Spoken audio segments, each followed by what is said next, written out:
Hello and welcome to the Build with Baer Workshop. My name is Pat Baer. I'm here to build a model kit, and I'm also, surprisingly, here to hang out with all of you. And I'm going to start things off by throwing the Bear Cave logo to the site, the Tier 2 blue emote in the chat. If you are currently a subscriber, you can reply with those emotes. If you are not yet a subscriber, you can say hi. You can use other people's emotes, and if you feel like being a lurker, you can go ahead and lurk. That's also okay. It's a Monday night. I'm working on a cool model kit, the Red Gundam. You can see it right here. There's the Red Gundam. Oh, wow. I'm really washed out, but whatever. It's fine. It'll be okay. The overhead camera won't look like that. It's just the camera facing me is kind of washed out, but it's all right. I'm still trying to figure it out. Let's go to the overhead camera. I'll get started while I talk about this over here. Yeah, that's way better than that. I did play around with my lighting settings, and I also re-recorded two videos that one will air this Wednesday, one will air the next Wednesday. Let me just do this here. Because I didn't like how they looked when I recorded them on Friday. Is that going to work? Is this tape going to go? This tape is... Hey, Lashbrook. This tape is probably not gonna work here. I cut my thumb, and I had a Band-Aid on, and I meant to put a new bit. It came off today while I was doing other things, and I meant to put a new Band-Aid on, and then I didn't. And I don't like that. That's a noticeable thing there. So I'm gonna see if the tape that I have right next to me will hold, or if it will come off as I go and do stuff. We'll see. We'll see if that holds, or if I have to constantly be putting new tape on, which will be annoying. But yeah, I have a cut here, and I don't feel like having that just be out in the open. I should have put a new Band-Aid on before the stream started, and I didn't. I fucked up real bad. Anyway, we completed the head, the chest, and the arms here. We got a panel on this arm, then we can put it back together, and then we'll move on to the waist, instead of starting with the feet like you do on many kits. In this case, they're there. Yeah, I gotta tell you folks, my allergies are kind of whooping my ass right now, but I'm doing all right, I think, in general. But yeah, allergies are not great, and hey, Lord Crashton, welcome. I did have to do some lawn work today, because our backyard, a lot of pine is falling, like brown versions of the pine, and our backyard was covered in it, so I got the leaf blower out to blow that stuff. Now, I know it's a leaf blower, but I blew stuff that wasn't leaves. What are you going to do? But I did blow that stuff up into a pile and then put that into a bag, and then eventually that will go to the dump and put into the lawn bins over there. But yeah, so I did do that work, and that was not great for my allergies, which are, again, kind of whooping my butt. Not the worst problem in the world, but certainly annoying. But yeah, so yeah, I'm a little under the weather. I think I'll be okay. Tonight, I'm going to take some cold medicine before I go to bed, and I think that'll help me break my congestion. That'll be good. I need my voice to be 100% because tomorrow at 9 p.m. Eastern, I'll be talking about anime. Now, obviously, I talk about anime on every stream, so that's nothing new. But it will be a whole stream of just anime talk. It will be the summer review and the fall preview. My seasonal Pat Baer's Anime Club recording, a live recording of that. Oh yeah, at the very beginning, before I realized, I gotta put this on there, I was talking about video stuff, and I'm still not like sold on how anything looks, but I did re-record this coming week's and next week's Kuma Baer videos, and I like how they look better than the previous ones, and they were short enough I didn't mind doing it. I'm still trying to figure stuff out. I have found that I do like, when I remove the background, the default lighting is weirder than when I have the background there. And so I still have to figure it all out. It's still a work in progress. I'm not, again, super thrilled, but I'm not like unhappy with how it looks either. I'm not super disappointed either. I got to remember to do this part. Put some panel lines on there. But yeah, I'm still trying to figure it out. It's an ongoing process. But yeah, my voice needs to carry me through tomorrow night's stream, which will be over 2 hours. Generally, they are, because there's just a lot of anime to talk about. And then the following stream will be a normal Build Baer stream this coming Thursday, where we'll most likely finish this kit and maybe even start something new. I'll have to do a poll for my patrons on that, my $10 patrons, let's say. And then no stream on Saturday because I'm doing a stream on Friday. And so I should pop this in here real quick just to kind of give you a reminder. This coming Friday at 3:30 p.m. Eastern until question mark, I will be doing the fourth and possibly final chapter in the Glasses and Meds fundraising saga. The fourth and maybe final. I will be playing Beacon Patrol. I will be building a cool little model kit. I'll be hanging out, get a little Pokemon going here, hanging out with everybody in chat, and editing my list. Right now, the list that I have to edit, that I need to, I believe I have 5 edits coming on that. Let me double check here. Yes, I am owed 5 random rolls. 5 random rolls to change my top 25 games is past 25 years list. They will all be randomized. And then depending on how money comes in, there might be more. There will be more. But right now, I am at, let me check out my total here. Actually, I don't even have to do that. I can do this. It's still there. Oh, nope. It needs a refresh. That's weird. What happened? The Ko-Fi gold thing went away. Weird. Huh. All right, I'm going to have to figure that out. Because that was working. Like, that Ko-Fi gold thing was working. And now it's not. That's annoying. Is that? Ko-Fi gold. Huh, okay. Well, that's good to know now. I mean, I would find it out on Friday. My goal right now on Ko-Fi is 93%. So, cool. That's good to know. Yeah, I don't know why that's not working, but the Ko-Fi gold thing here used to be working. And I can hit properties and hit refresh. There it is. I had to refresh the cache. 93% of my goal. So my hope is that I can hit my goal by Friday, or either during the stream or before that, perhaps even. That would be great. Love to hit that goal.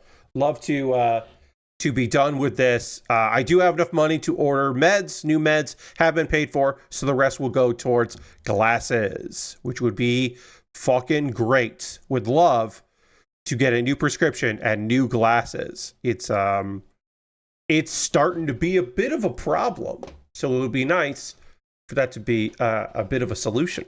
So yeah, that'll be Friday night, and then no stream on Saturday. And then so far, October will be normal, except for the next AEW pay-per-view. So let's do AEW. Let's see, when is that? It's double All Out. Let's see, we just had All Out. So the next one after All Out is Wrestle Dream, which is Saturday, October 18th. Now, it could be that they do Wrestle Dream in the afternoon, like they did all Out. We don't know. They have not announced it yet.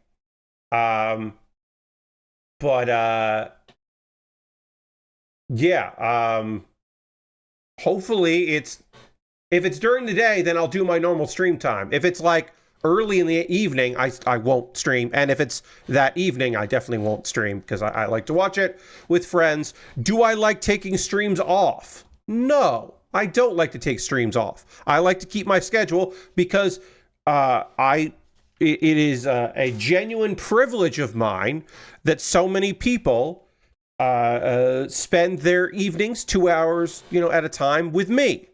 I don't take that for granted. But also, for my mental health, watching professional wrestling with friends and chatting in a Discord or being on a call with people and talking and bullshitting while we watch wrestling together is really good for me. It genuinely is, because I have a good support network. I am not trying to say that I don't have a good support network, but my support network is not in person. It is online. And so having those times to be with people and to bullshit and chat and hang out are just fucking essential, and have been for quite some time. So watching AEW pay-per-views with friends is an important thing for me. It is, and I know this sounds weird to people that don't care about that stuff, but it is self-care. It really pleases me to no end. It's a fun time.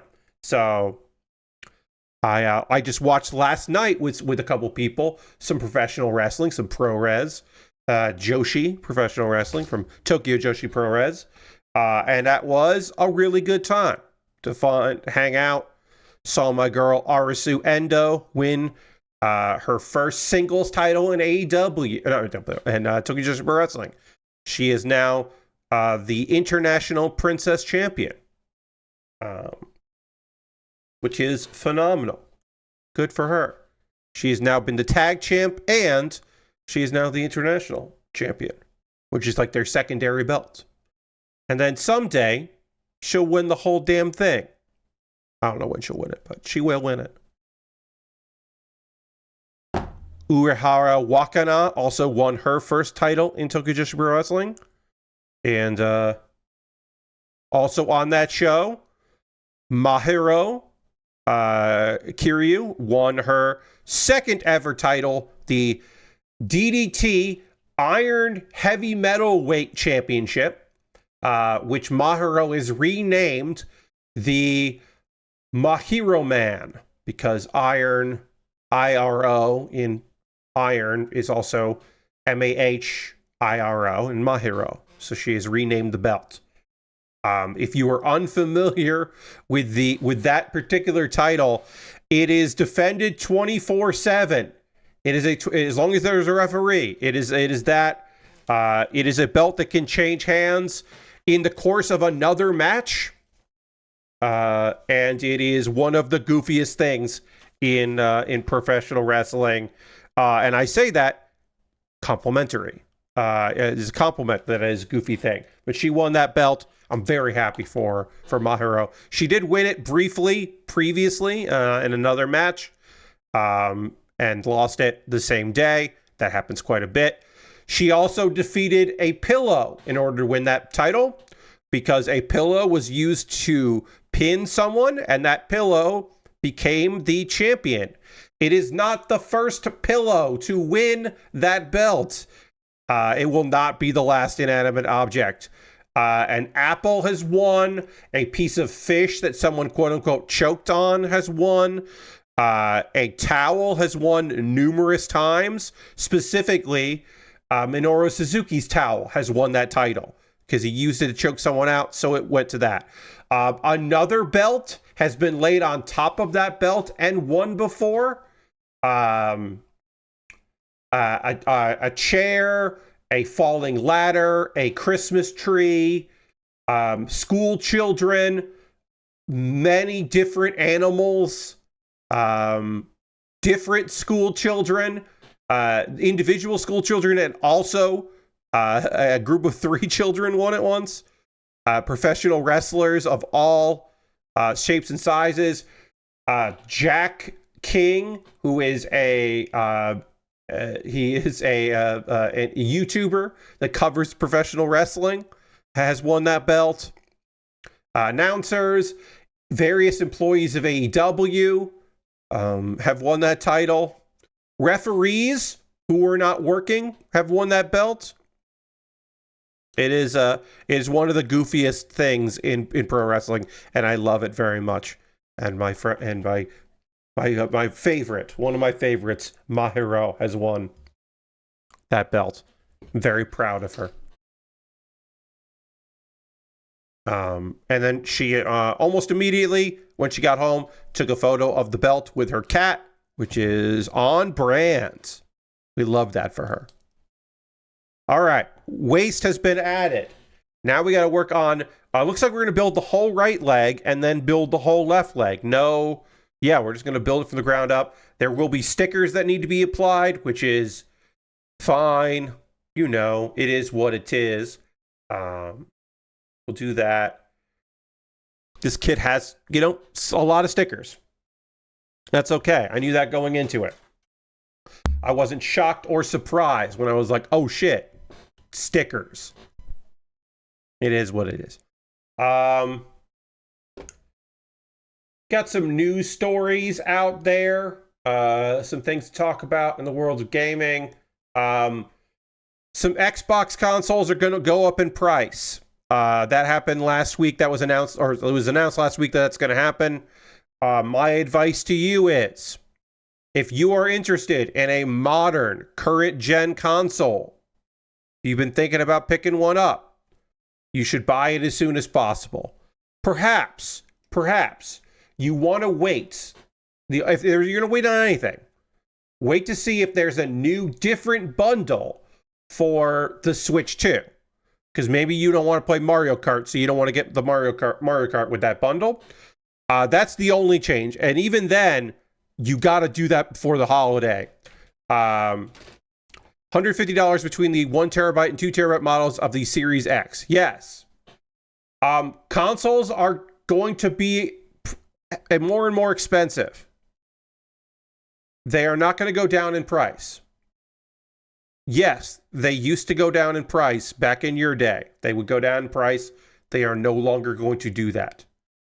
Instead, what is going to happen is they are going to go up in price. The Mario Kart bundle is being phased out for Pokemon ZA1. There you go. Great. So if you are looking to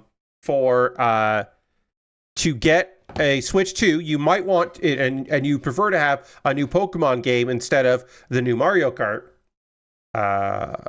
then you should get that. You should get that bundle. If that's what you're looking for. If you're looking for a Switch 2 and you want that bundle, get that bundle, because as I said, shit's not going to get better. It's not going to get like easier or cheaper. Like prices are not going to fluctuate back down for a couple years. Now, when the next console comes out, maybe like the next Xbox, maybe the old Xbox price will go down, but I don't know if it will, because like shit's fucked. It just is. It's just importing consoles to America is just more expensive than it has been previously, and I don't expect it to get cheaper because making things better is not on the agenda of the current administration. So I don't expect prices to go. And even if tariffs suddenly get manageable and make more sense, and shipping issues get figured out and all of that, even if all of that happens, I don't know if prices will go down, because profits will have suffered, and they have to make up those profits somewhere. And so they will make up those profits where they can.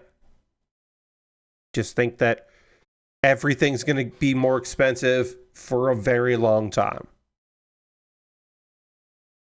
And I don't think it's unchecked greed, and I don't think it's like, because Xbox is in quote unquote last place, right? They're selling plenty of software. Hell, they're the #1 publisher on PlayStation. Like, it's happening. They're doing that part. I don't think that Xbox is going in there going, well, we can definitely get a lot more money out of people. Like, this is not, no. It's, they looked at the numbers and they went, well, if we're putting games on other platforms, then we need to justify, we can't really justify the cost right now.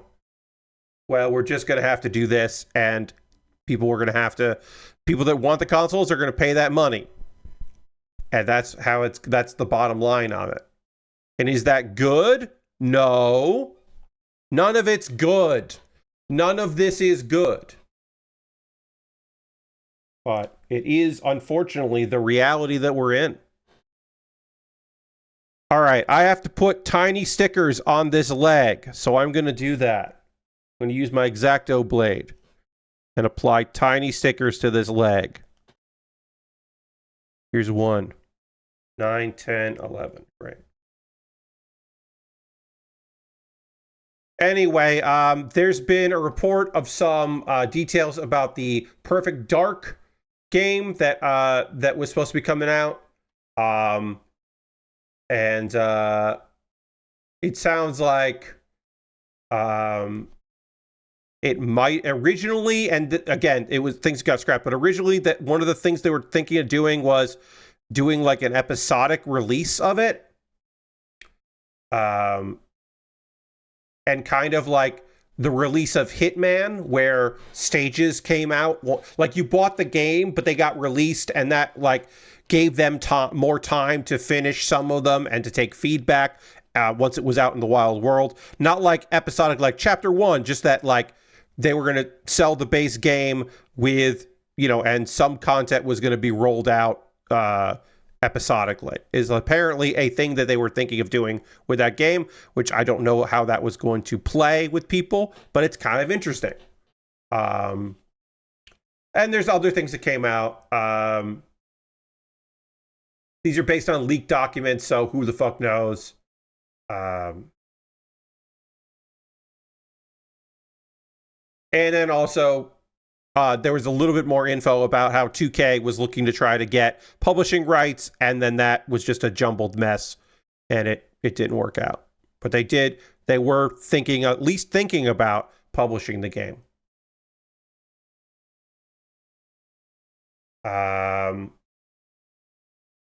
So this is a weird, interesting little thing here.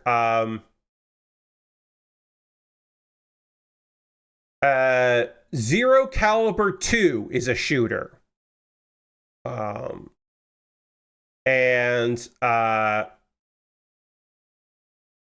it's a co-op VR shooter. So that already says that its install base is going to be pretty small, because it's co-op VR and a shooter. So that's that, you know, we got some niche things going on here. But they're going out there. They are a self-funded indie team. So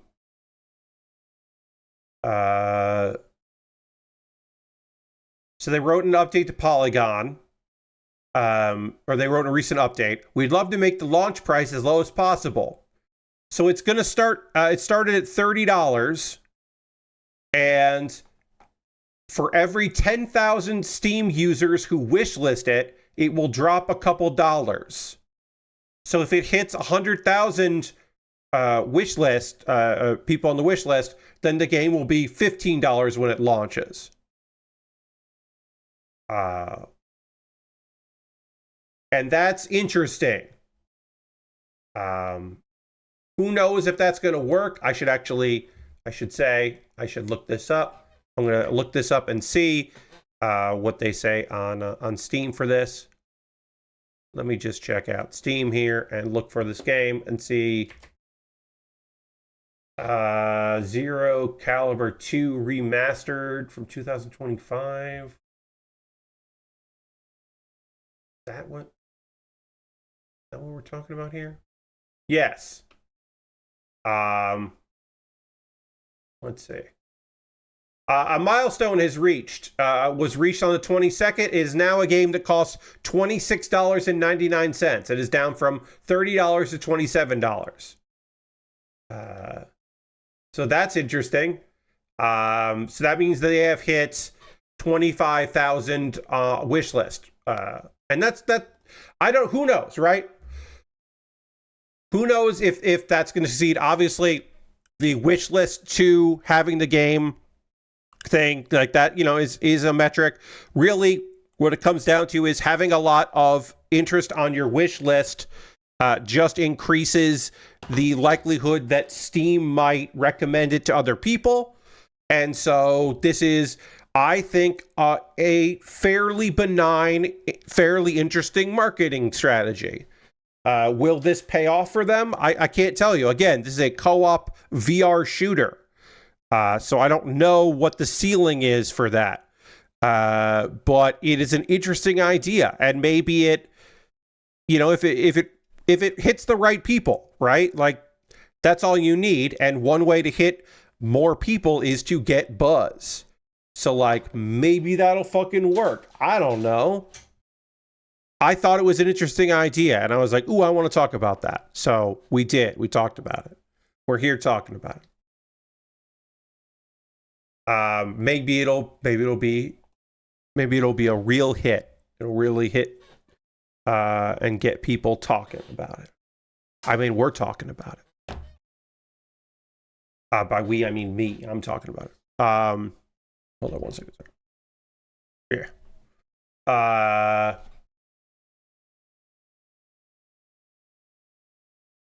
You may have started to hear some talk out there on the internet that if gamers complain enough, they can get shit done.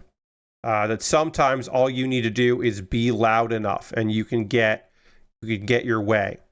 And that, unfortunately, is often the case. But in some instances, there are times where that is the case, and it's a good thing.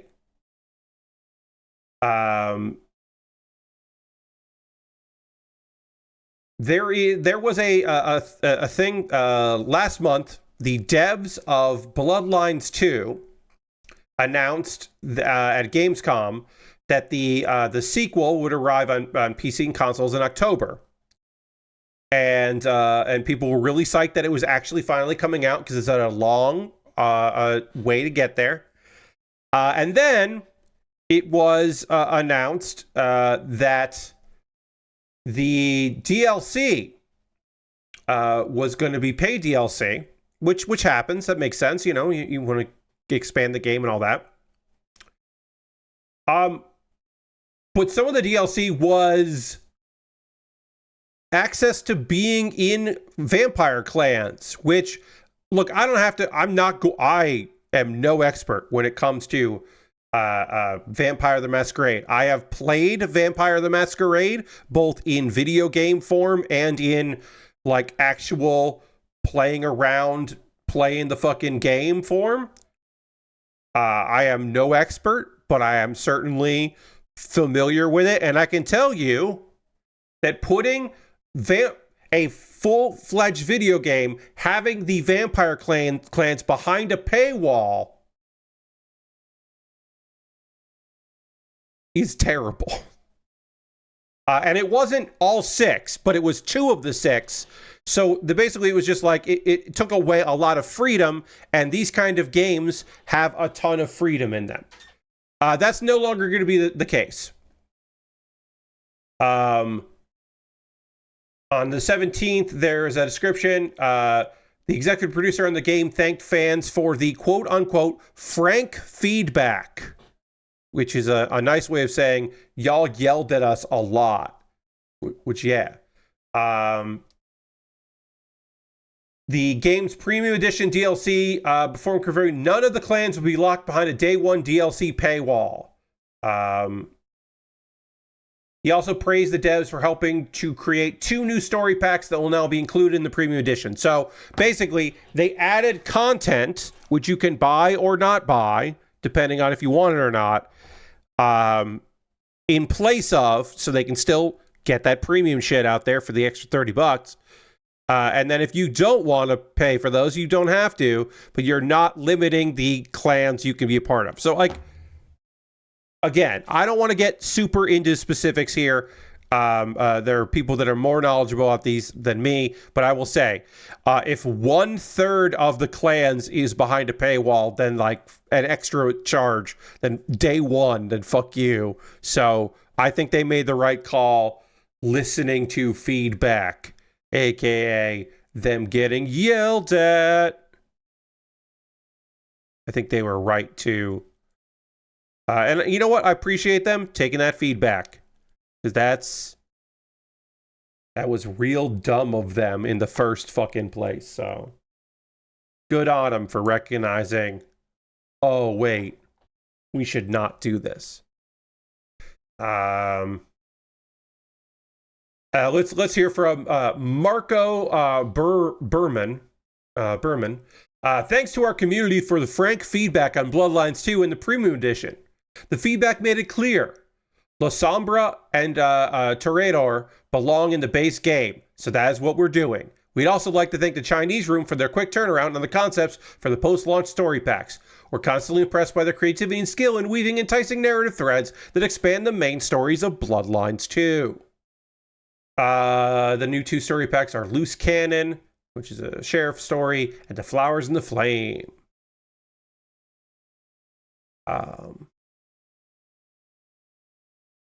Yep.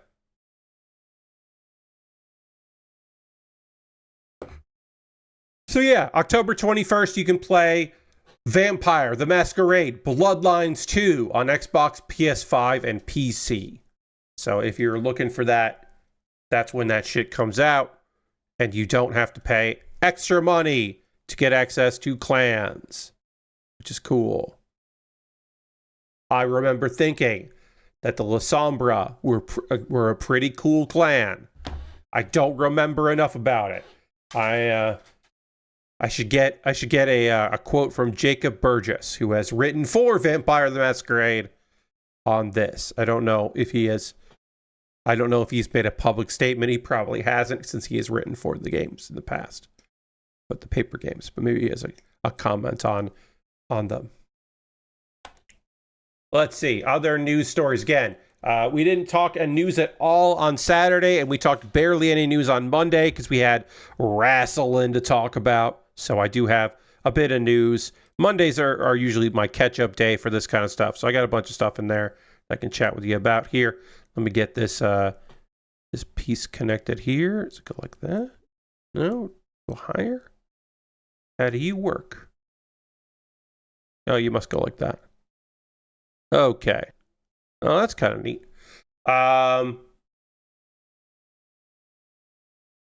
So rightfully so. Let me set up with that. Rightfully so. We don't always hear about game development stuff outside of the PR cycle, right? We often only hear about it during the PR cycle, and it's very controlled. And that's because we have proven time and time again that there are bad actors on the internet. And if you try to explain how game dev works, they will try to use it against you because they have a feeling they know better.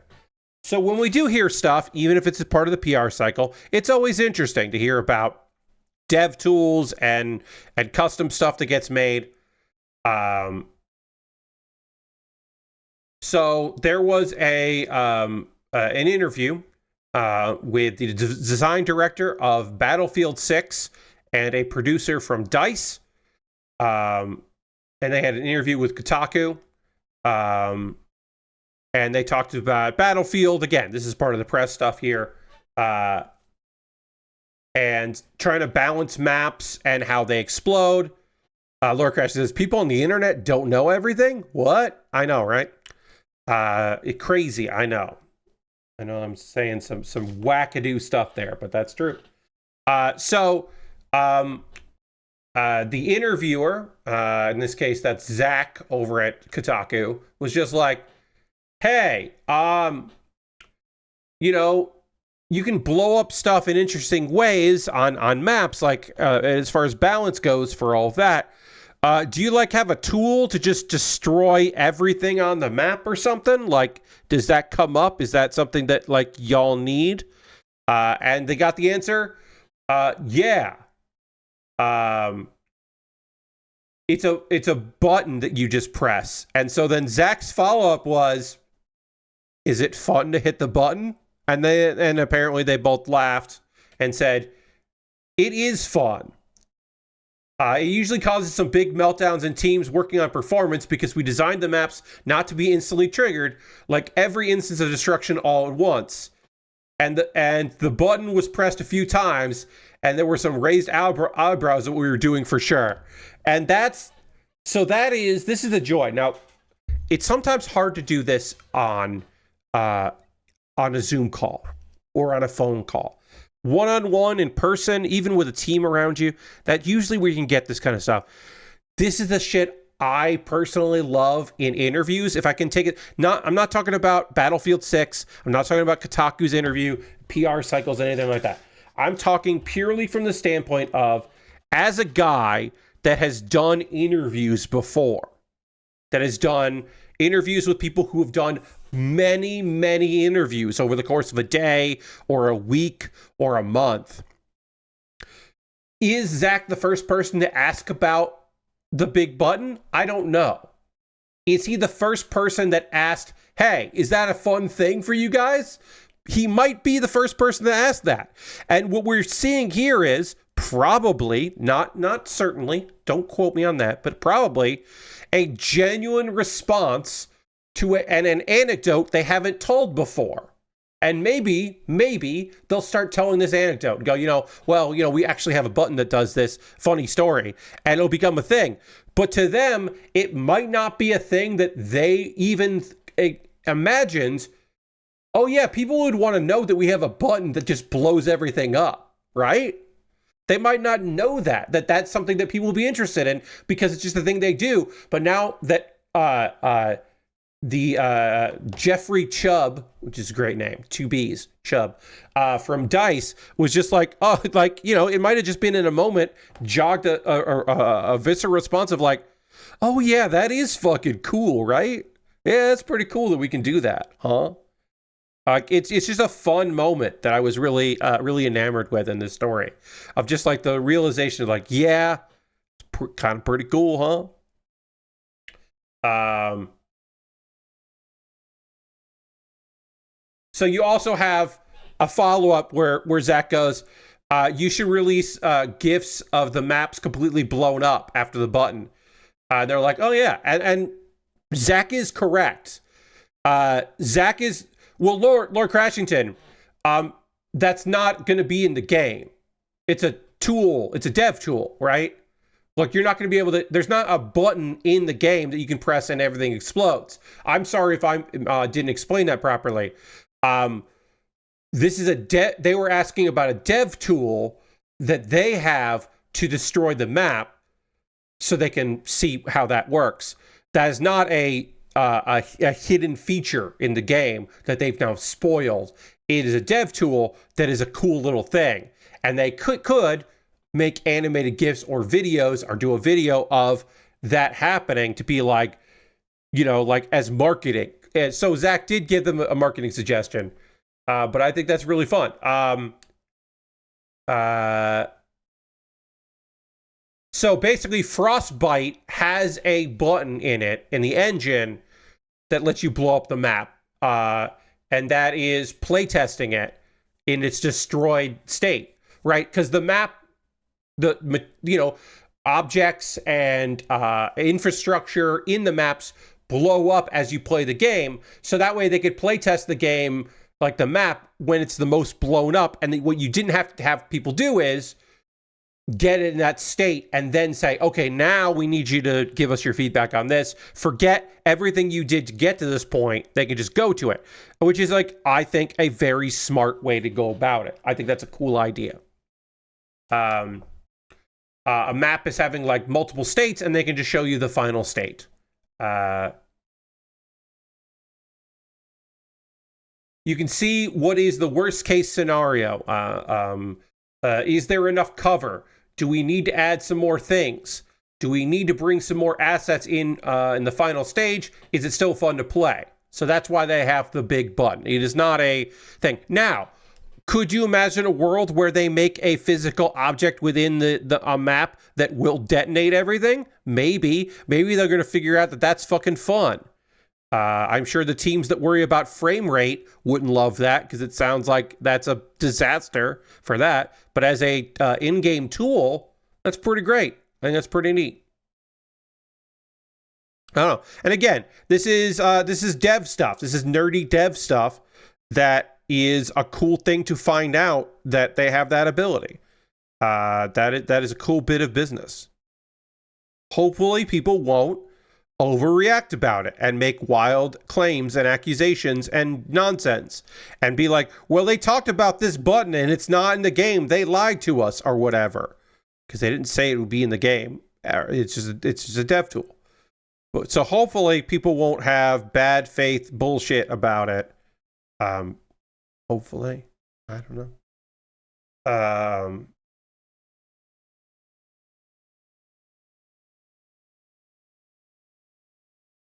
Apparently you can't accidentally hit the button. So that's good to know.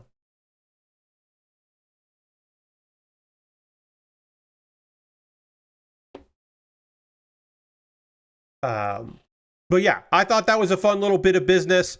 I like that angle for the story because yes, Kotaku had an interview with people about Battlefield 6, but this might not be a thing that other people did their reporting on. And so that makes it interesting to me to have that angle. I like that because like you can go to another site for just regurgitation of the talking points that they say to everyone. This one was at least a little unique and a little interesting, and I like that.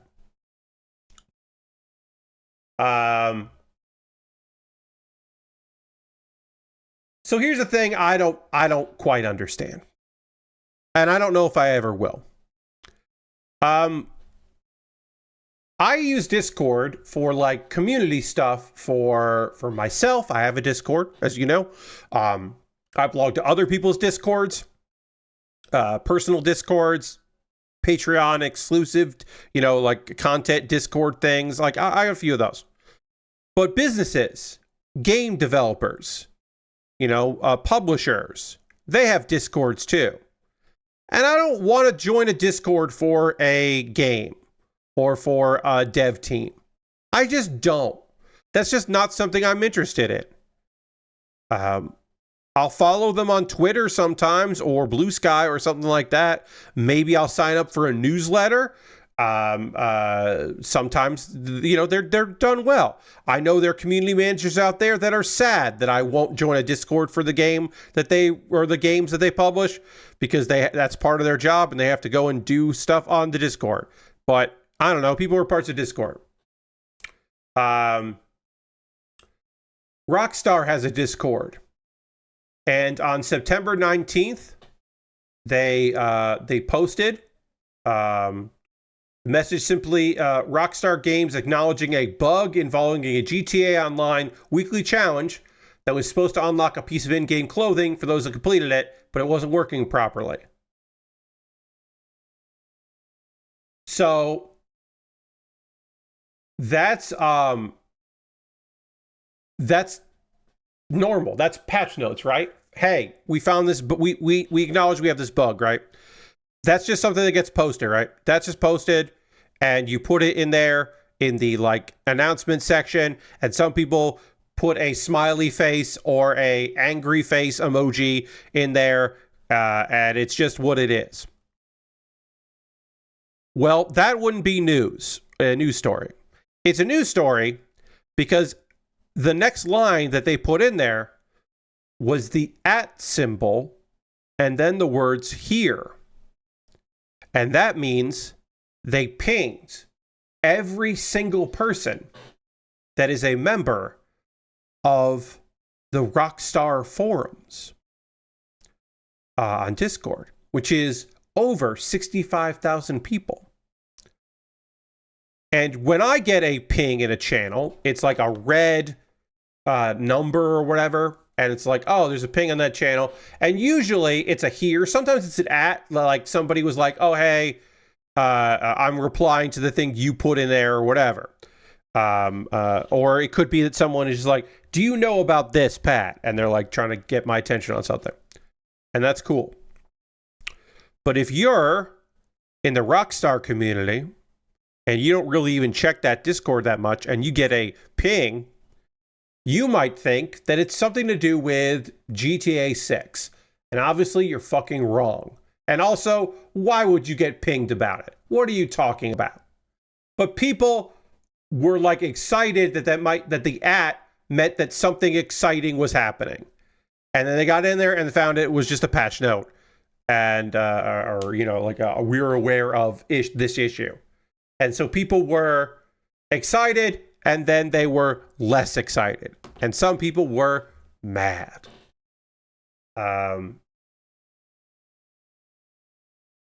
Maybe people thought there would be a new trailer, or it was a pricing info, or a wish list page, or something. But it wasn't. It had nothing to do with GTA 6. And look, I don't believe that every single person in that Discord, some of those people probably have their the notifications muted, but not everybody. There's definitely enough people that don't have their notifications muted because people showed up expecting something that was going to happen. Everyone kind of freaked out. Also, that ping, because the @ here wasn't the same line as the text they put in, it was its own thing. A lot of people just got notifications that just said Rockstar Games here. Like, it didn't say the above one. That didn't get tagged in it because it was its own line. So a lot of people were just like, wait, what the fuck is happening?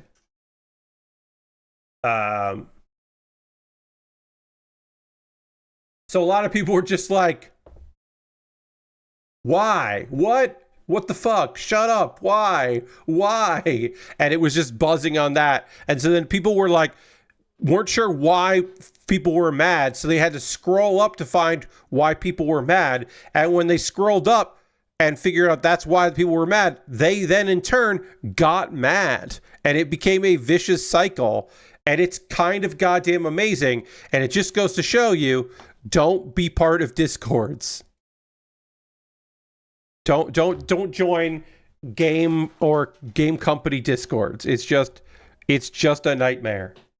There's no good of it. Nothing good can come of those.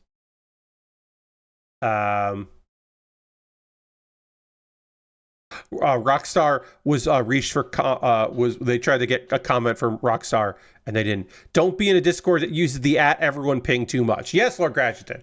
Those get muted because I don't need that. I don't need to know your announcements. I don't need to know that stuff. I almost never need to know that.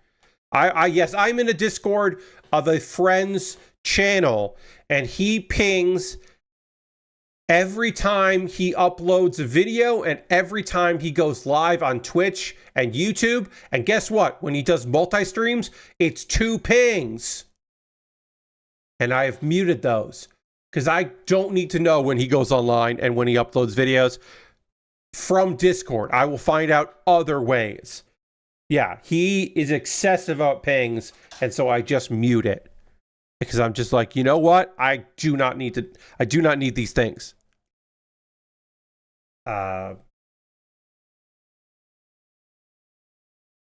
Also, yeah.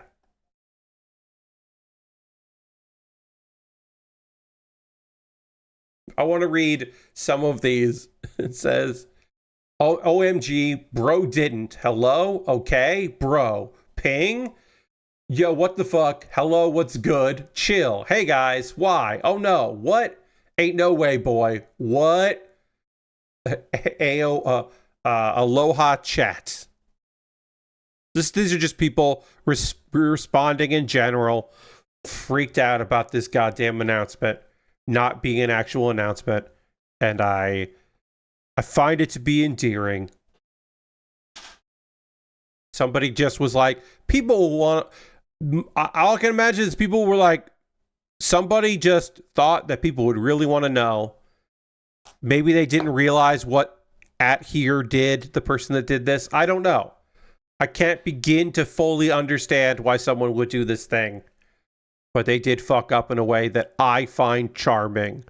But that's because I can find it charming and not like a huge fucking annoyance. Very fun. Good little Friday bit for people. Let's see. Anything else? We'll see if there's any other news. We got a little time left for a little bit more news. If there's any news over here.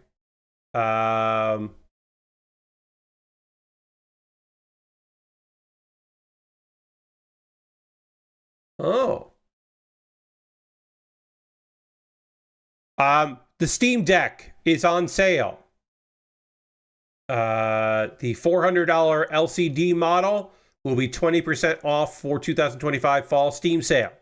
Now, if you're thinking, hey, Steam is really fucking doing it. The Valve is doing it what other people can't. There's the trade war stuff and all this other stuff, and they're really, it's just the LCD one, and it's probably because there is a new Steam Deck coming out at some point.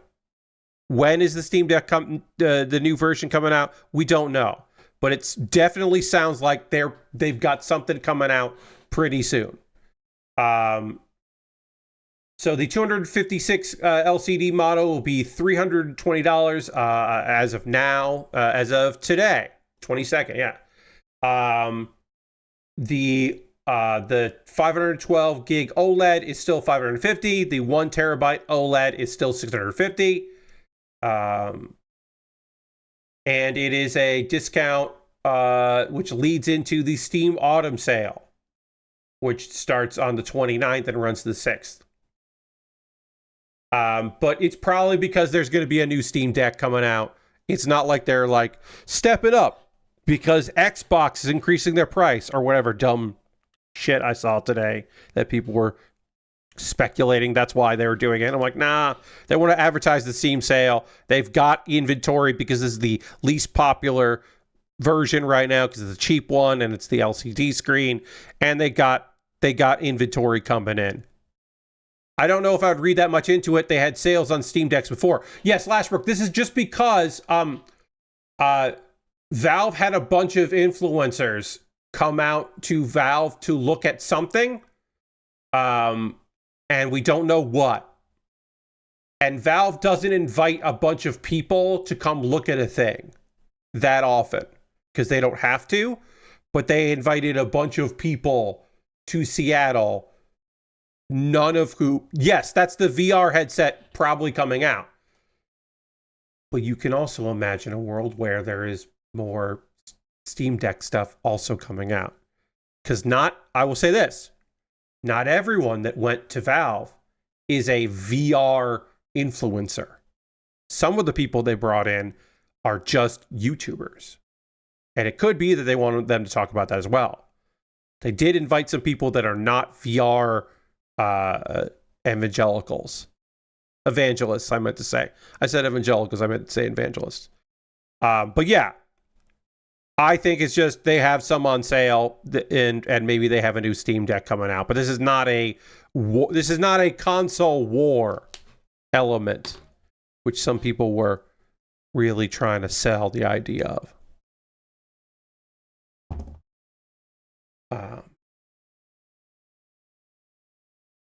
All right, we'll put that in there, and then I need F21, and then a whole damn leg is done. We'll have gotten a whole leg done. These are, we'll have to panel line it, but, panel line this little one piece, and then we're done. We're doing it. We're making it happen. Any other news in the news section here? I should mention that Lenovo has started to cancel some pre-orders because they took too many, which is interesting. I don't know if that means that they it's bigger demand than they thought, or their numbers were wrong, or whatever. Yes, look, you're totally right, Lashbrook. They will flood the market. But yeah, apparently, the Legion Go 2, is people are they are canceling pre-orders because they took too many pre-orders. So we'll see how that goes for them. And the Xbox Ally Rogue is supposedly coming out sometime next month, but who knows? We'll see if this high-end handheld market is actually a market or not. We'll see. We'll see how it goes. All right, so then this piece goes on like that. And then this goes here. All right. And that's a leg done. We've done a little bit of an arm, a waist, and a leg here tonight so far. And then we'll do to other leg. And I don't, then we have to do the backpack. And then we have the weapons and shields and all that, which we'll be doing on Thursday, I imagine. We'll do the various things and things on Thursday. And then I also will do a poll probably on Wednesday for my $10 patrons to figure out what we do after this, like what's next on the agenda. We'll have to figure that out. We got the bits to put on. And we can basically every place where these things are, these can pop out, or these can be shit. That just flew. Where'd that go? I wanted to pop that off, and instead I popped it way off. I found it. Hold on. I'll be right back. Put that there. You can hear me as I go. And I found it. I'm coming back. And bang. I found it. I didn't realize that was going to fucking fly off the table, but it did. So yeah, these things pop out, but I'm going to be very cautious about that. In fact, these just pop. This one just pops out. That's easy. I actually don't know how. I don't think the ones on the arm pop out. I think they just slide around. Oh wait, no. You can probably take. I don't know. I don't know how the elbow ones come off, but I think they do. We'll figure that out later. Okay. Yes. All right. Yeah. So they do come off. The elbow ones go like this. You take this piece off, and then that slides out. And you can replace that with other things if you wanted to. Kind of fun in practice.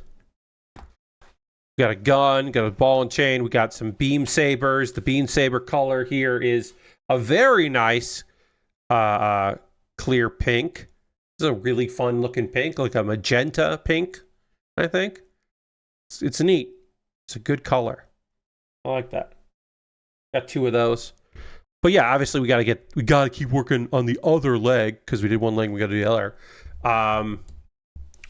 Very briefly, unbelievably briefly, I will take an opportunity here to talk to you about ways that you can support the channel and what I'm doing here. Everything I'm going to talk to you is optional. You don't have to do any of these things. I'm just real quick, just throw them out there, and then we'll get back to building. I am so blown out here, actually. Let me just see. Real quick. Just do this real quick here. Real quick. I didn't even realize I was this blown out here. Okay, so let's do auto exposure. Yeah, that's better. Apply. Okay. I didn't have auto exposure on. I like this better. We'll go with this. Is it great? No, but it's better. So we'll go with that. If you're currently a subscriber, you can throw the Bear Cave, the Lego to the site, the tier 2 blue emote in chat. Being a subscriber is the easiest way to support what I do here through Cash Money or your Prime Gaming token. We are currently at 24 subscribers. The goal is to get to 40. I will shut up about how many subscribers I have when we hit 40. If you want to become a subscriber, now will be a great time because it's September. You could save money on being a subscriber. That would be rad. Love that for you and me. If you want to become a subscriber, you can save money. You can also do it and save money on mobile, which you used to not be able to do, and now you can do that, which is neat. And then at the end of this month, there'll be a gift sub thing that's nice, and you can do that when the time comes. That is another way to support me. My $10 patrons this week are going to vote on what I build next, be it Lego or model kits. That'll come out probably Wednesday, poll for that. If you want to be a $10 patron, you can do that. There's also other tiers, the $1 and $3 and $5 tiers. See if there's a tier that makes sense for you. I have a YouTube channel, youtube.com/PatBaer. Subscribing to that is free. Please subscribe to that. Watch my videos. Subscribe and ring the bell and do all that shit. Join me over there on the YouTube. That would be great. If you wanted to, there's memberships for $2 a month. You become a member there, and you get my Wednesday videos on Tuesday. So tomorrow you'll get a video that other people have to wait a whole other day for. Pretty good. Let's see. We got that. What else can I say here? Those are monthly ways to support me. If you would like to throw a buck or two in the tip jar, I've got a Ko-Fi and a PayPal. Everything I make through direct donations through YouTube, which includes AdSense, so watching my videos helps me out, through Patreon, through Twitch, all goes into a fund, and from that fund I pull money out to buy model kits and Lego sets and gear, equipment. I have a backlog full of fun stuff that I would be happy to build, and I will in the future. I'm building this kit because of your generosity. That was from the backlog. If you would like to have a say in what I build next, you can always buy something from my Amazon wish list and send it to me, and then I will build that next. It'll jump the queue and be the next thing I work on. At least I could do. And you'll get a dedicated video on my YouTube channel about the thing you purchased. So see if there's something on the list that entices you to want to do that. I have Lego sets and model kits, inexpensive things, very expensive things, things that never go on sale, things that are, dropping and fluctuating in price all the time. Model kits and all kind of Lego and knockoffs of both, all kinds of different things and things. Some Mega Constructs Pokemon that would be fun to build, and some model kits that would be neat to put together. Most recently, I added the Sugei's Gelgoog. Sugai? I can't remember how to pronounce that name. It is the Gelgoog that is the red and white colors, and I really like the look of, and with yellow, I really like the look of that Gelgoog. It's my favorite of those. So that's on the wish list. And that'll be a fun thing for me to put together at some point if you want to pick that up. I like the look of that. Even if because there's another Gelgoog that's out there, and I'm like, that one's fine. Bukata's Gelgoog, I think, is fine. I just like this one better. And I don't think there's any other. I don't think Amazon has any other of the kits out there. I think all the other G-Quux kits are pre-order only right now. They might be for sale. Yeah, okay, so G-Fred is pre-order. The Gyan Hajuki is pre-order. The Xavier's Gyan. That's a pre-order right now. I wouldn't mind getting that. That does look cool. That is a night-themed kit. I do like night-themed kits. Right now, for their site, the light type gun cannon is a pre-order. I am not as interested in that because it's too similar, in my opinion, to the Red Gundam that I'm currently working on. So I don't love the look of that. Okay, I could buy the police Zaku. This is the least interesting Zaku I've ever seen. Because it's a cop Zaku, and I'm not super into it. Someday I'll probably pick up that kit. I will probably pick up that Zaku at some point, but right now it doesn't interest me that much. Just gonna say, cop Zaku, I'm not super enthused about. But I do build Zakus on this channel, so I will build it someday. Someday I'll build it. Let's see. My alternative to Amazon is I have a wish list on Throne, so you can always check that out. And of course, you can always go to USA Gundam Store. At USA Gundam Store, you can buy a gift card. They will send you an email with the gift card code. Then you can send me a whisper here on Twitch, or a DM on Twitter, or Blue Sky, or Mastodon with that gift card code. And then I will use that gift card code to buy something from USA Gundam Store. That is, again, another way to support me if you're interested in doing that. Yeah, that is just a thing you can do. Quickly going to see if anybody has. Yeah,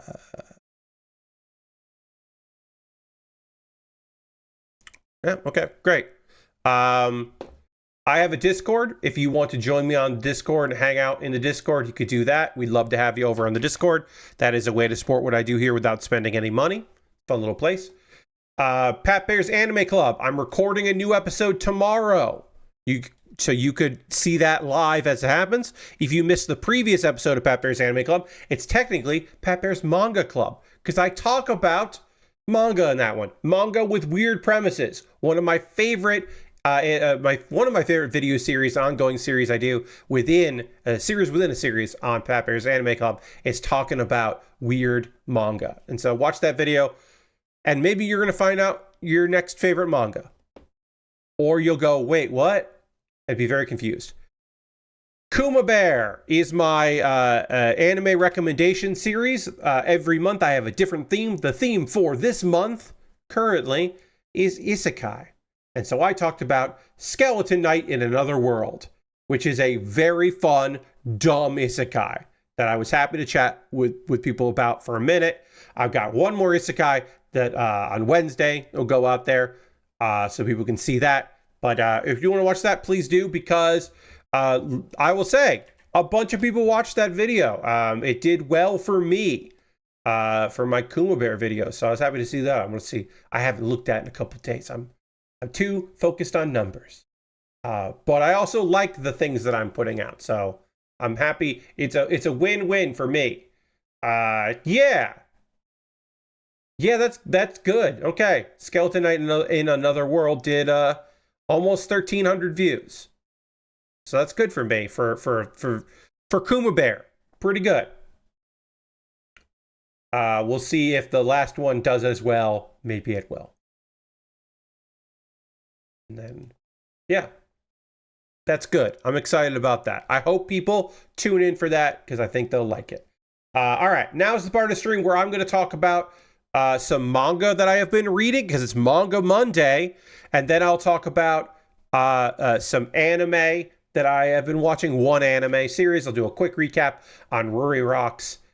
Excuse me, but I do need to drink some water before we do that. I'm going to drink even more in a second, and we'll dramatically transition back to the overhead camera and work on the other leg of this kit. And we'll do that right now.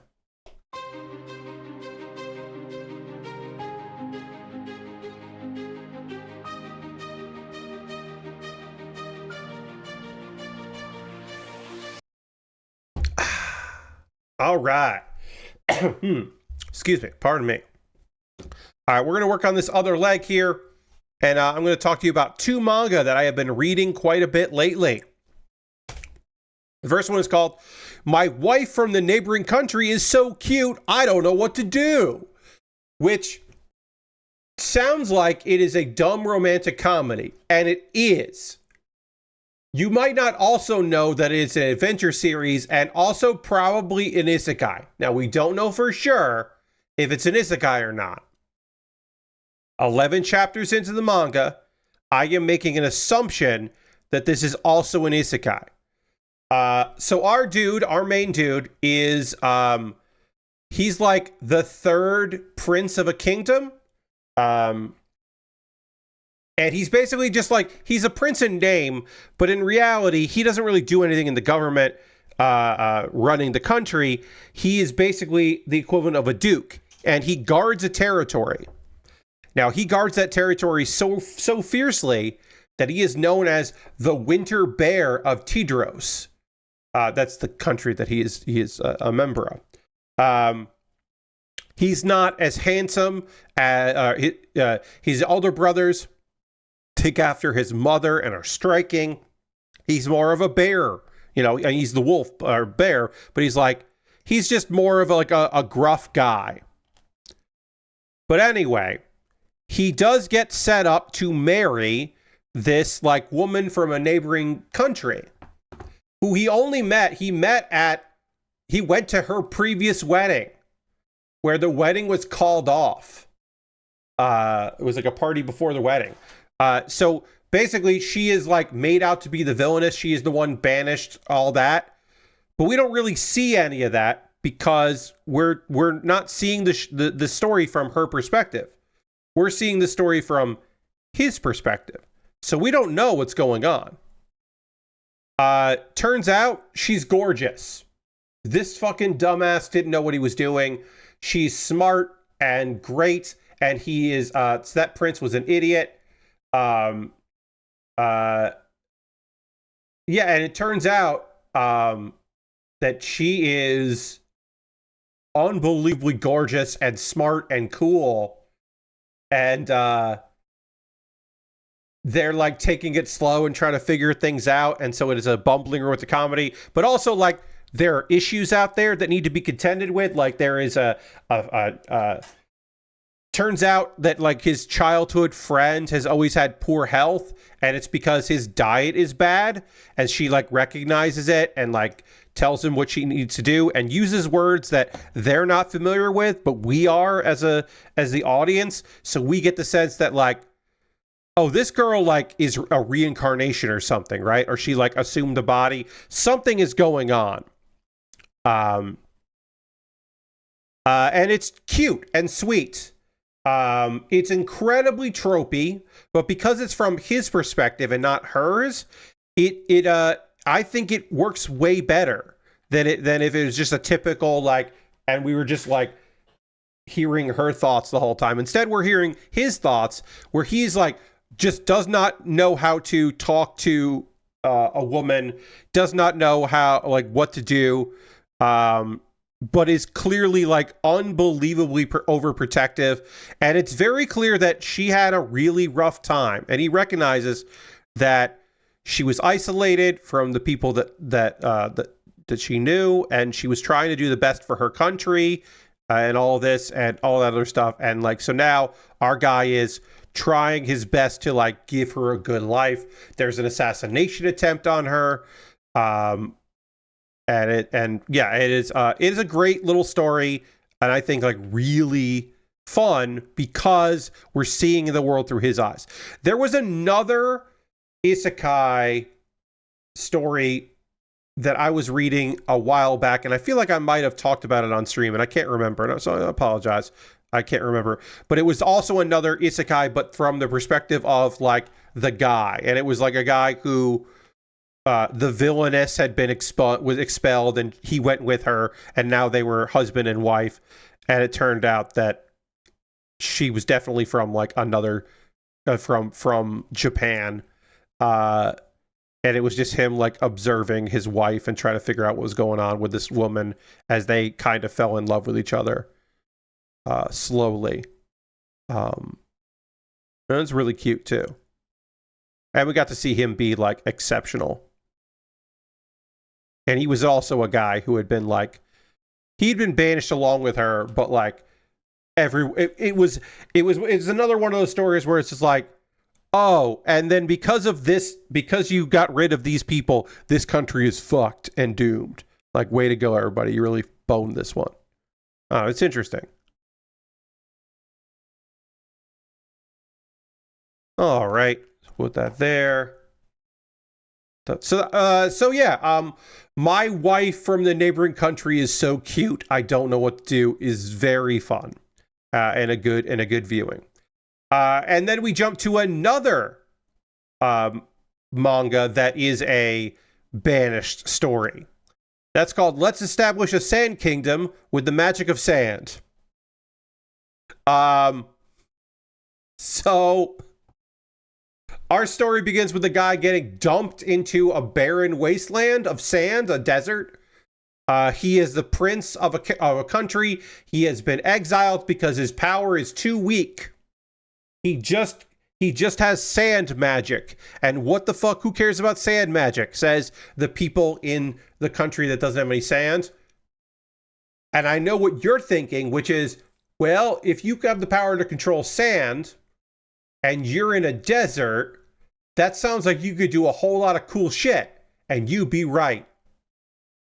Yeah, he got dumped into the desert and he's just like, okay. He made a big house out of sand, a sand castle that he can live in. He can use sand he is like Batman, but all his cool gadgets are just sand based, is how I would say. He's like Green Lantern and Batman, basically. Because he can freely manipulate sand, which means he can ride on sand waves, and he can echolocate using like ripples in the sand to find things. Like he finds an oasis and builds around there. He finds some ants and fixes their problems. And it's like there's a girl and a camel that show up, and she's been banished, and we don't know why. We do not know why this woman has been banished, but she has. Don't know what's going on there. But she has been banished, and she decides to live there with him. And there's like maybe feelings developing, and that's like, oh, that's kind of fun. Because she's really good at healing, and we don't know why she got banished, but she did. But he can basically do anything with sand, and it's pretty fucking funny. And then it gets booby. It gets pretty fucking booby. Because he rescues, he settles a dispute between because he's trying to be neighborly. There are a bunch of ants, and the ant king, the black ant king, and the white ant queen are having issues, and then he solves those problems, and they're both like, you're an incredible magician, we'd like to serve you. And he's like, I mean, okay. And they're like, well, I'll give you names because you probably need names. Of course, by naming them, they evolve and they become humanoid. And then for whatever reason, he says, knowing full well why that happened, the male ant just has like an exoskeleton, just looks like bigger than normal. And the female ant is naked because of fucking course she is. For comedic effects. It's a whole fucking thing. Yeah, there's a lot of like, there's a dragon that has a humanoid form that of course wants to follow him. And then also of course just puts his breast in his face, her breast in his face. Like it's booby. Then we get introduced to another character, and that character is his sister, who, when she found out that he was banished, followed him, and then she gets kidnapped and they have to save him and blah, blah, blah. But also, she's a cis-con. She's got a fucking, or bro-con, I should say. She's got a brother complex. She's really into her brother, and then so she doesn't approve of the girl and all this, and it's like, ugh, God. And there's other stuff happening and other plot going on. It's like very fine. This is a very fine manga. I think that like if you do not like that kind of like, oh, of course he's got like this like interspecies harem thing going. Like, yeah, you probably want to be like, ugh. I roll my eyes on a lot of it. I think the art is really nice in this one. I'll say that. And also, I will say that a thing that I found that I liked about this one is that it's, you know, the fact that he has sand powers is kind of cool. He is overpowered. He is unbelievably overpowered, but that's because this is where he is. He would not be overpowered if he had stayed in the royal capital, because he would have to constantly be looking for sand that he could then control. And now he can do a bunch of stuff because he's in the right environment. He recently found like heavy iron sand, and he made a big golem out of it, which is cool. So now they got a big cool golem. I'm not unhappy about that by any stretch, because I think that shit's cool. But yeah, the part where it's like super booby is not my favorite. I wish it wasn't. I wish there weren't a lot of gags that were dependent on that. But it is interesting, and it's well drawn, and I do like the oh, he's only overpowered because of this thing. I think that's fun. Banished plots are incredibly popular right now. I'm reading a ton of them. I really thought that post isekai was going to be the next big trend, and there's still plenty of those. Plenty of the like, I was in another world and now I'm in this world. A lot of those are the like, I came back and it turns out our world is also magical, or in me coming back I have like changed things or something like that.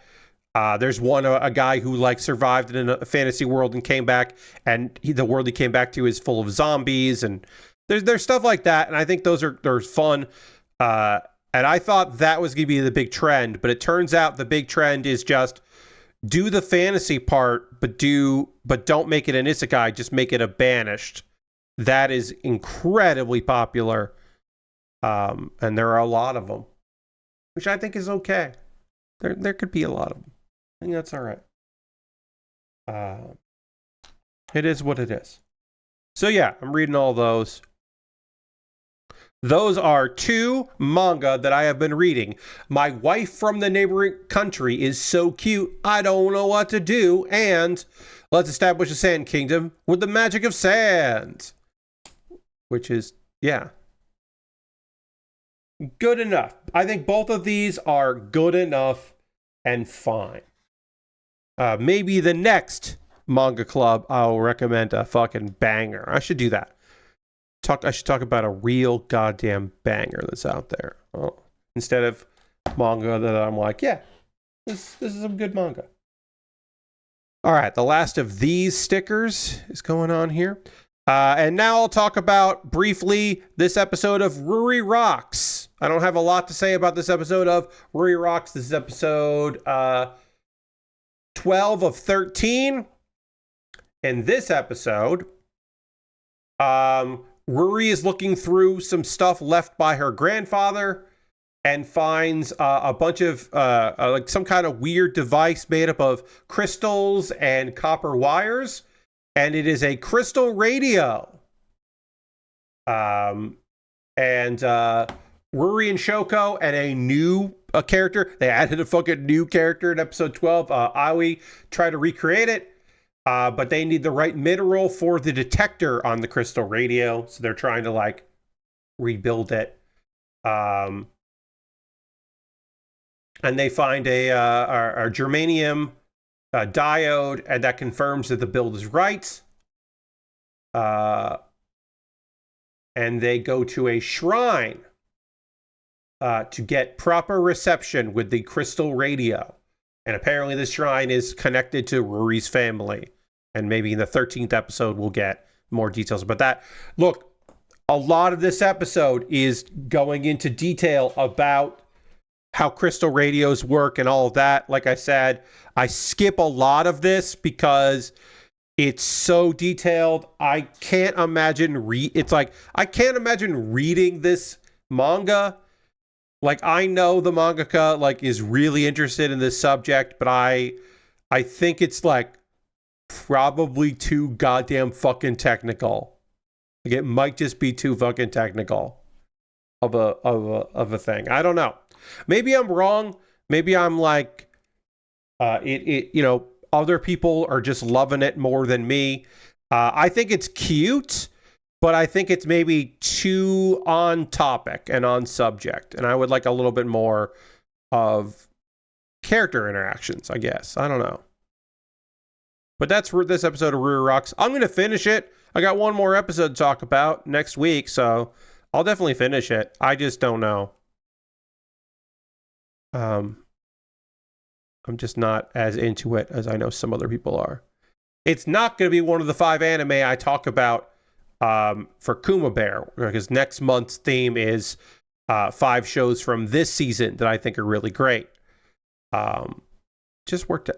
It just worked out that way that every month that is the month after the previous season, anime season ends, is a 5 Wednesday week month. So I always have to have 5 anime for that. Did I figure out all 5? I can't even remember if I did. I did figure out. No, I figured out 4 out of 5. That's right. I left a slot open for the end of the last one of August, or October, I should say, to give me like one, like in case a show ends really strongly. And there are a couple shows that I'm like behind on. I don't want to get caught up on. I want to get caught up with You in the Rain. I'm like 3 episodes behind on that show. I'd really like to get caught up with that. I think I'm going to have some time tomorrow afternoon to watch a couple episodes so that I can like give a more thorough thoughts when we get to Pepper's Anime Club live, because I have some other thoughts on that particular show. So I'm going to hopefully be able to talk about that in more detail. So I do want to do that maybe tomorrow. I'll have some time to watch some more of that in the afternoon. I don't have a lot going on tomorrow afternoon, so I can probably get some anime watching in. But yeah, I gotta figure out. I got to figure out if there's any, like, I would say if you really enjoyed Dandadan season 1, Dandadan season 2 is more fucking Dandadan. Like, there's stuff to love about those. There's a couple romantic comedy shows that I've been watching that I'm like, I might recommend one of those, because I haven't recommended a lot of romance shows lately. Just because of talking about genre. Yeah. My July videos, which were the spring 2025 ones, none of those were romantic comedies. So I haven't done a romantic comedy recommendation. I don't think I've done a romantic comedy recommendation since February when I did romance. There is some romance in a couple shows I talked about, I guess.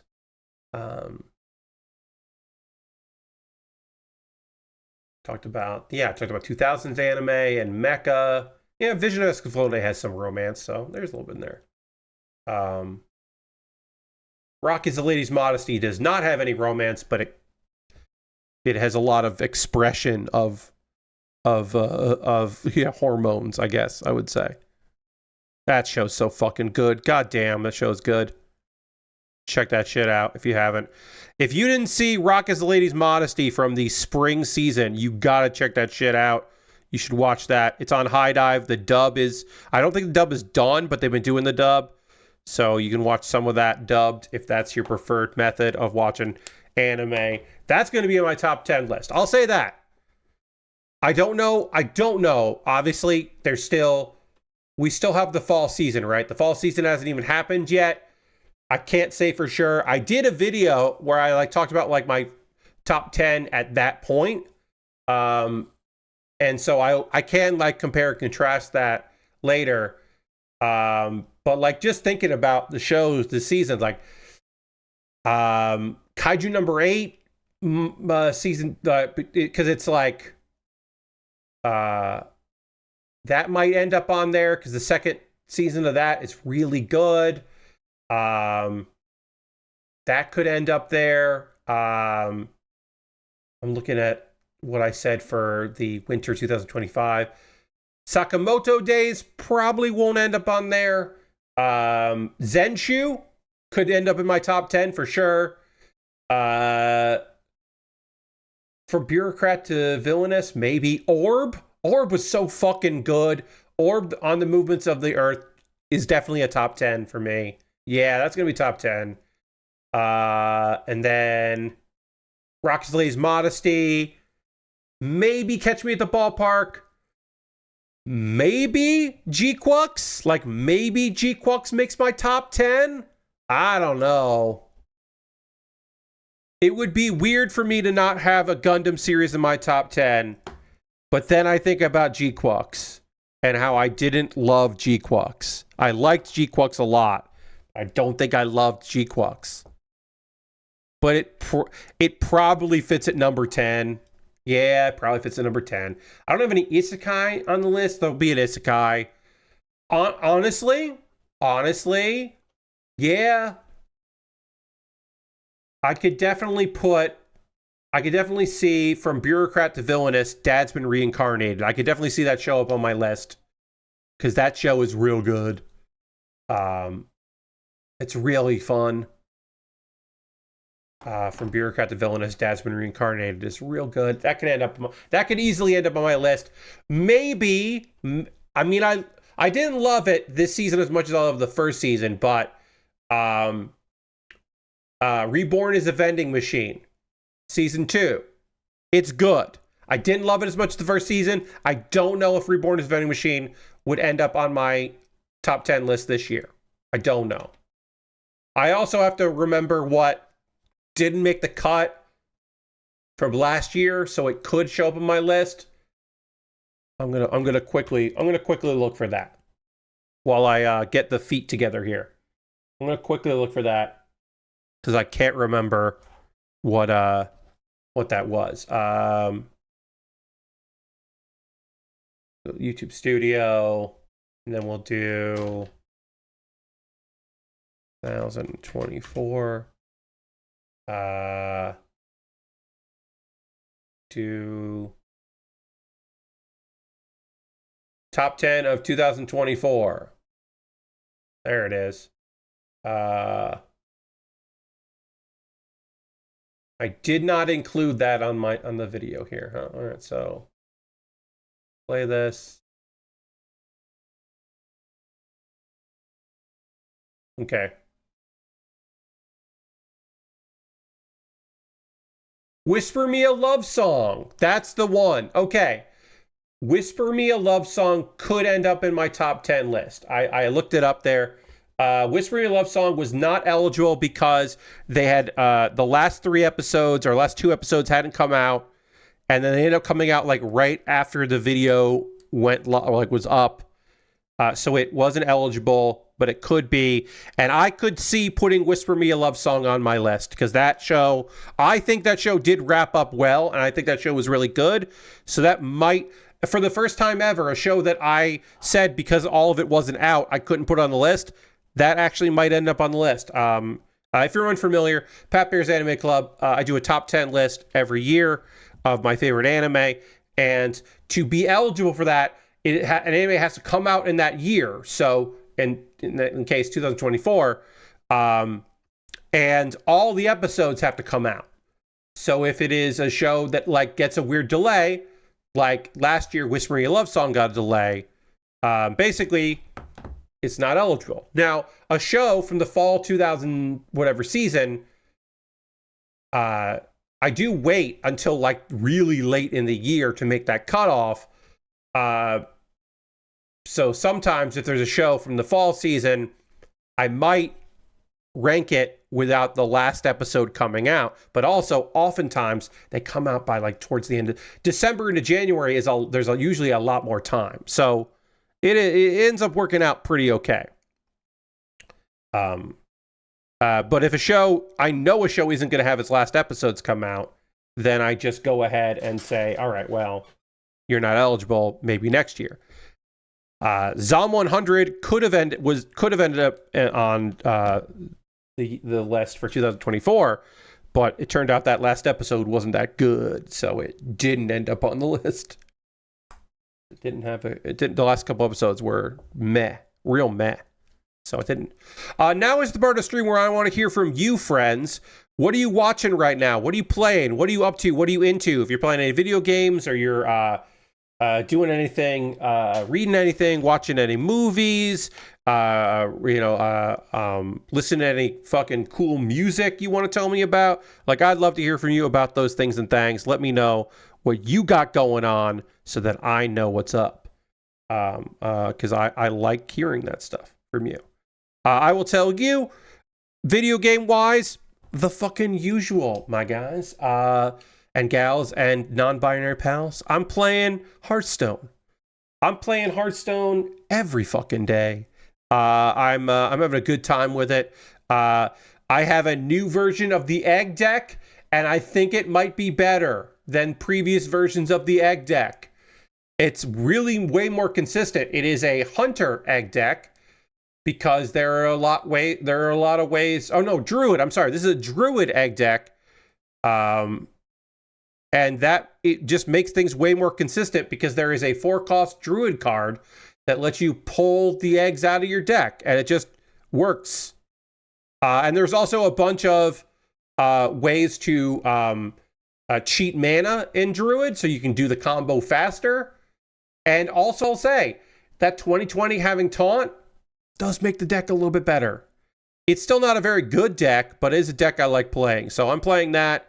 And then my bullshit Warlock deck has not been nerfed yet. So I'm still playing the Warlock deck. And when I need wins, when I just need some easy wins, I still play the Warlock deck because its consistency is unbelievable. I'm actually going to look that up right now. Let me do let me look for Hearthstone deck tracker and then look up a deck here. I got to let it load. It's loading. That's good egg. That's not what I want to do. I want to do bat. Let me look up. Let me search for bats. Bat Boar has a 68% win rate. I have won 50 times with this deck and lost 23 times. That is an insane win percentage for a deck for me, your friend Pat. 68% win rate with that deck. That's wild. Crazy that deck is doing so good. Meanwhile, Good Egg has a 62% win rate, but I've only played 8 games with it. So that's not a good representation. That is a 62% win rate is not good. It's fine, but the sample size is too small.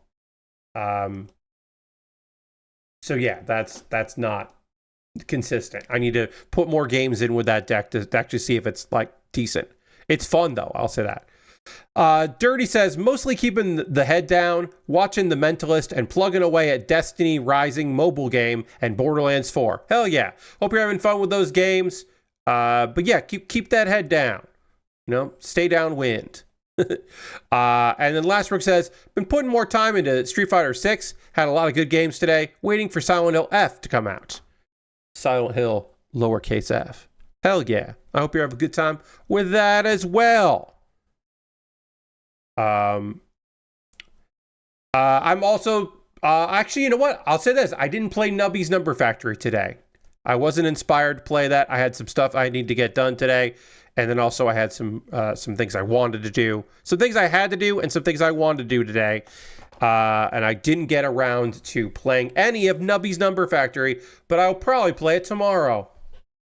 Because I want to play it because it's a game I like. All right, we are body complete on this kit. We will get a little bit started with the backpack here, but just know that we will have to do. We'll finish the backpack and then the guns. We might finish the backpack now, but we'll get started on the backpack. Then we have the guns to build, and then the shield, and then we got to build this chain. Got to build a big chain here.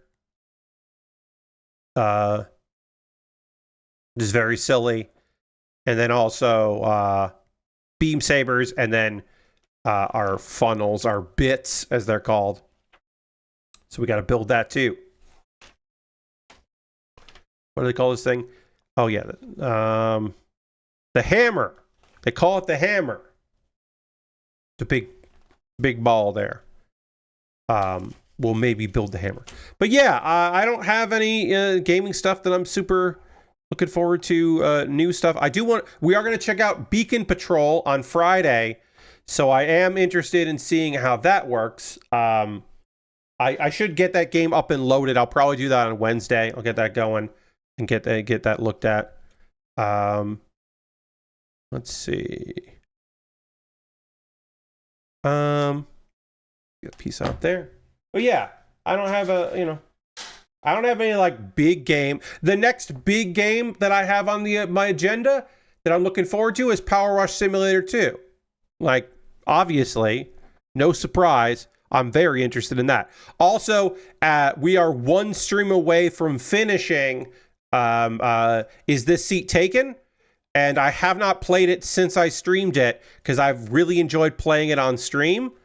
So the next time I play Is This Seat Taken, it will be the conclusion of that game. And so I am looking forward to that. I don't know when that's going to be because tomorrow is Pat Bear's Anime Club, live recording of Pat Bear's Anime Club, my seasonal recording of that, 4 times a year.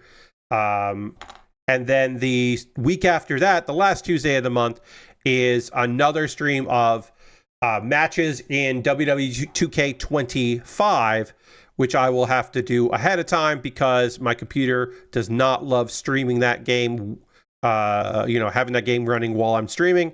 And so I will just do the matches and record them off stream. I wonder, do I have any? I'm just going to look to see what I wrote down here. Oh, yeah. I don't have any matches that we need to have right now. Oh, I know that Scar's Goku is the #1 contender for the Multiversal Infinite Championship. So we got to have Scar's Goku is going to take on Rhea Ripley. And I don't think I have anything other than #1 contenders. And we didn't have Asuka in the last one, so I want to have Asuka in there. And we'll see. And then I'm going to try to just download a bunch of people to have that. I'm going to look for a bunch of people there.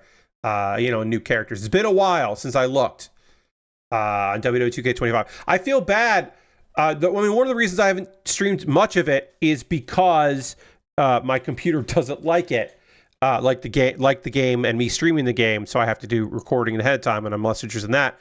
But it's a bummer because WWE 2K25 is, there's no gender divide on most belts. Some belts have it, but I found that very freeing, and I was really excited about that, and I thought I was going to stream that way more, but now that I have to do all this stuff ahead of time. Also, on PC, they made it harder to find new stuff in...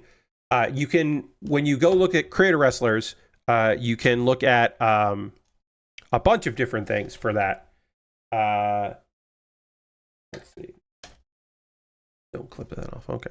You can look up a bunch of things for Creator Wrestlers, and one of the things that you can look up is, or you can search by, is like in previous games was like newly uploaded. So you can see all the new stuff.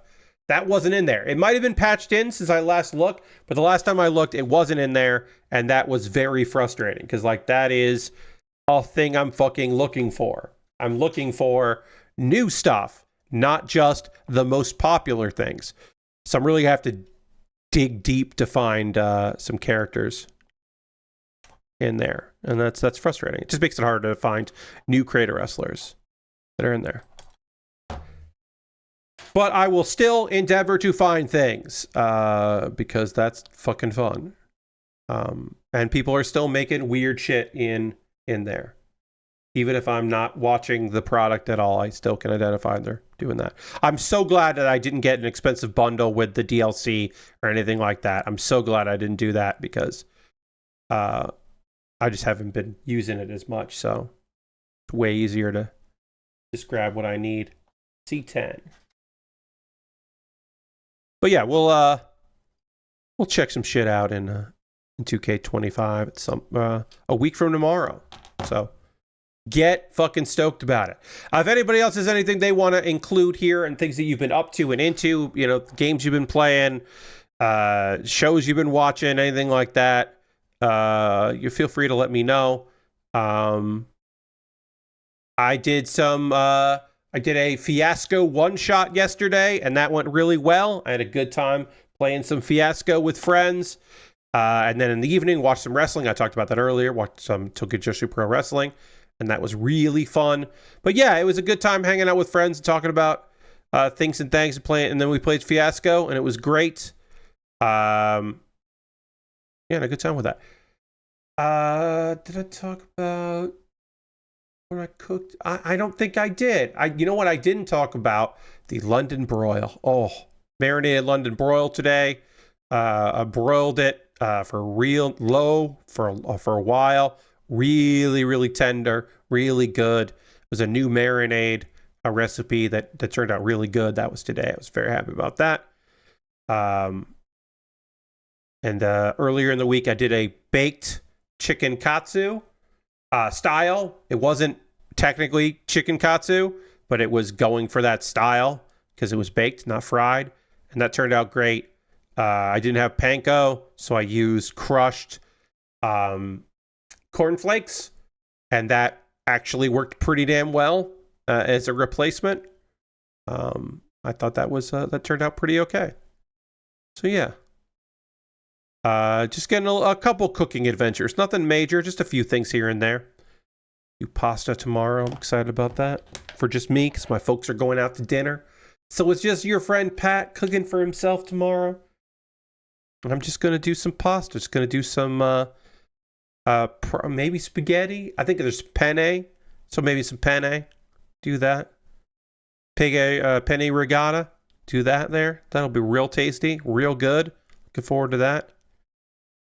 I got some leftover chicken that I had grilled up. So I'm just going to slice that and throw it in there in the sauce right at the end. That'll be real good. Backpack is on, everybody.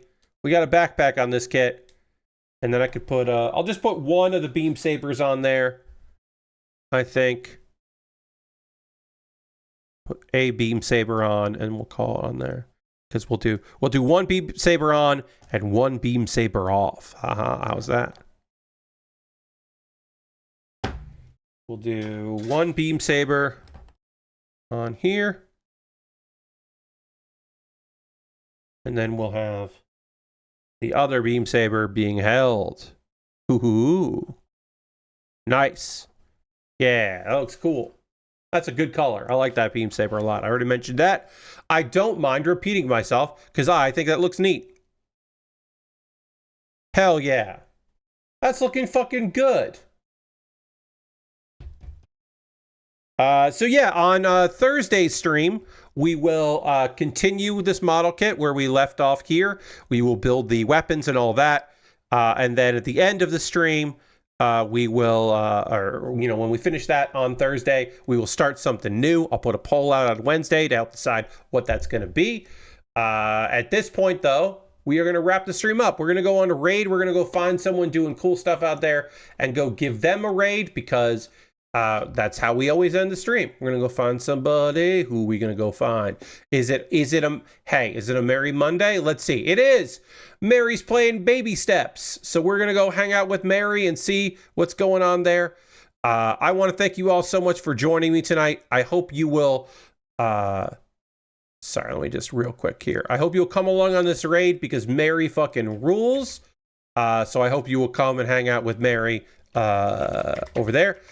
Tomorrow, 9 p.m. Eastern, come back as I endeavor to talk about all the anime that I can talk about from the season that we're just wrapping up and then preview the season that's to come. And then on Thursday, real quick, Thursday, regular stream. Friday at 3:30 p.m.